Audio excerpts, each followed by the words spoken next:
Hello Internet, and welcome to my live reaction for Fire Brigade of Flames, Chapter 173. When we last left our heroes, Arthur and Shinra were sparring with Benimaru, thinking they were training to use Superfire, but as Benimaru revealed, the training did not start until they were fully beat at the end of last chapter, which is presumably what we'll see today.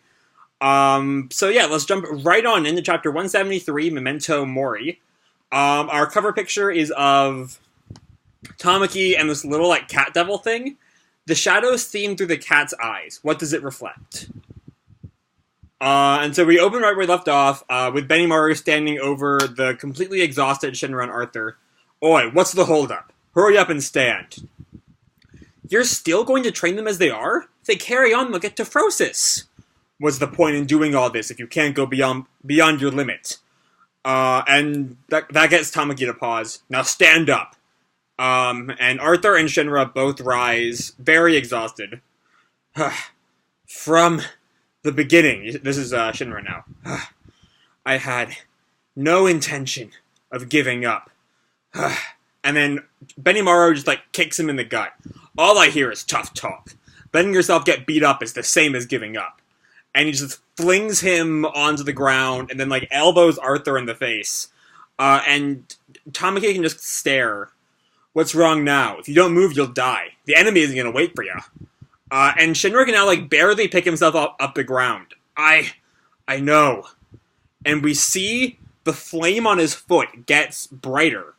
I can't breathe without oxygen. I can feel my life burning. Cut back to the flame. My consciousness is fading. The scenery of flames. These are the hellfires of Akala. Wait, have we changed? So, we did briefly bring up Akala last week.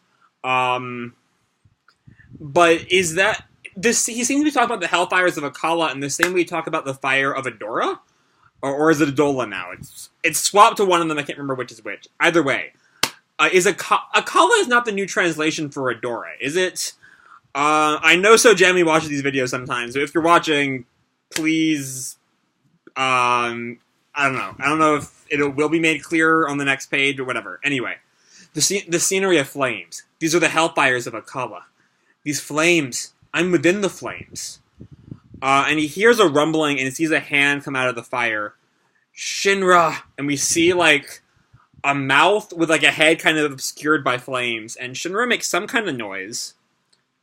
And it's the demon mother with baby Sho. But right now, I'm in Asakusa. And he sees little baby Sho, and he reaches out for him. Sho, Mum, I have to do this or you'll be killed. I don't want to lose you again. You only have one life. If you die, you'll never live again.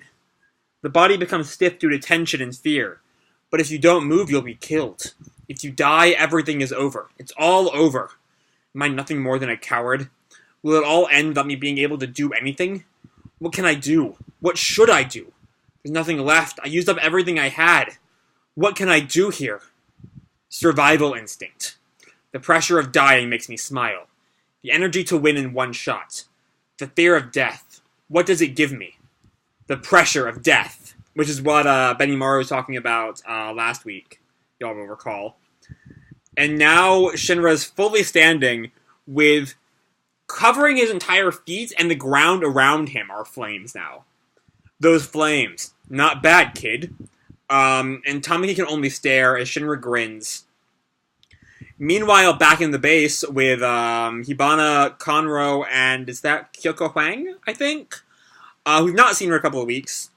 And Hwang is trying to figure out if Conro is lying. Have you figured something out? And Hwang has her arm, near Conro. Your flames aren't particularly different from any other pyrokinetics flames. If that's the case, the Adola link must have a different trigger. So that does confirm that Akala is not all of a sudden replacing Adola. Which makes a lot more sense than anything I was thinking, but whatever. You and Company 4's Captain Hague both had an Adola link during the Great Cataclysm. A huge fire, with many casualties. That must have something to do with it. Kyoko, you said that it's no different from other flames. But what makes the Adola burst different from other flames? And Kyoko kind of looks. and we see images of Shinra with like the flame kind of burning off of him. I think this is after the first Nether arc, when Kyoko was taking care of him after that all ended. And she looks at her hands, and we see that one of her hands has a scar on the palm right here. Is something wrong? No, it's nothing. And then she gets up and goes to... I guess she goes to go outside. Let's go and ask others who have experienced the Adola Link. Captain Hague has also received stigma from it. Maybe he'll know something. Oh, is that? So, I know stigma in the like medieval Christian theology were like the marks that the nailing to the cross left on Christ. And we see a similar thing on the scar I mentioned on Kyoko's hand. Does that mean she also has the Adola Link? Is that a possibility? I don't know. Either way, moving on. The White Clouds are after me because of my stigma. Do you think he's safe? And Kyoko calls back, we should hurry. We see, Soichiro, I guess Hague is how we're translating. I had forgotten his, what he was called originally until just now. But it was Arg originally, but I guess probably the official translation's already here, and they're, transliterating it as Hague. Whatever, anyway. Oh, and we see, like, blood dripping. This is good. So good. You're rather strong. Who are you? Oh, he's fighting someone. I thought you were one of the White Clads, but... And we see all these kinds of like, strings around the room. Oh, stigmatic. I have come for thee. And we get a shot of the guy's arm. An arm made of gold. And just then, a, like, blade pierces through Hague. When did you get behind me? No one is behind you. The Evangelist weapons aren't just the Guardians. Just, what are you? A butcher. Hague faces death. A strong opponent who calls himself Butcher with a golden arm attacks. Will the lead on the Adola Link that plagues stigmatics be lost in the darkness of the White Clads? To be continued after 174, Omen of Upheaval. Alright, so there's a lot going on here. And some of the more confusing things of the back half, that I'll talk about in a little bit, could be caught up... Actually, I'll talk about it first, I'm already here. I'm not sure how many of these things are new due to the Pusupusu's push towards following the official translations of things. Like, I don't know if stigmatic is a phrase that was being used before. That was translated differently in the official translation, and so we're just kind of switching to that translation now. Like what happened with White Hoods to White Clads, which I miss White Hoods, but whatever. And yeah, then we have Hague over here, who's fighting... I don't know, so it seems like the Guardians are the White Hoods. The Ash Flame Chivalric Order and the who are the main White Hoods, and then the guys from Nether 2, the Purple Smoke, I think they were called. I'm assuming those are what are referred to as Guardians. And then we have this Butcher, who seems to be a whole other class of person, who is able to, I guess, control these, like, blades at will. That's how he gets the blade behind Hague at the end here. I don't know. I imagine that's what we're going to be diving right into next week. So I don't know when we're going to be getting into, or we'll either be focus more on this stuff, or we'll abandon it for a while and go focus on the training, or the training will get canceled for this. I don't know. Either way, we don't get to see a good bit of Shinra's Superfire besides him standing and grinning. So I'm curious if the training does get cancelled so that we can focus on the Butcher and Hague, I imagine the actual appearance of the Superfire will be a big reveal down the line, if it's not revealed next chapter. One of the two will happen, I wager. Beyond that, we get a lot of... The only real other thing to talk about is the image that Shinra has while he's, like, activating the Superfire, of his mother, and then all this stuff about dying and the fear of death,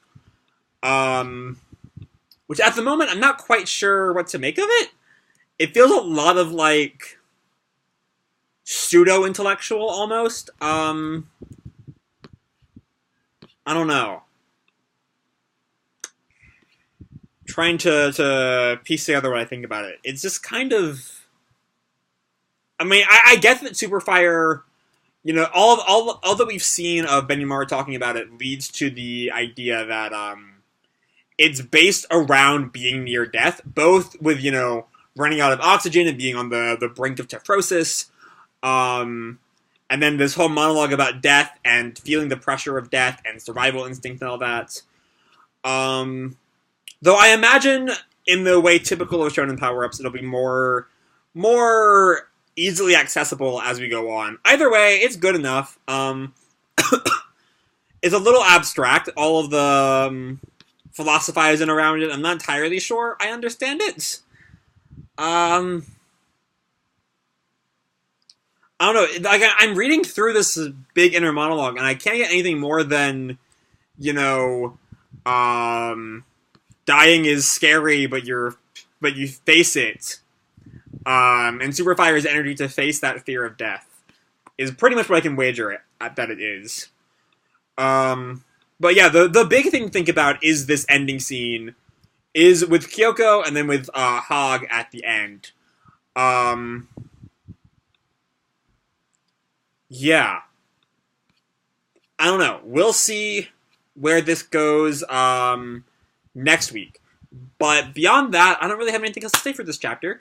So you all enjoyed the chapter and the video. If you did, feel free to drop me a like or subscribe or, you know, do whatever makes you happy, you know? And remember, your life is your own, okay? Bye!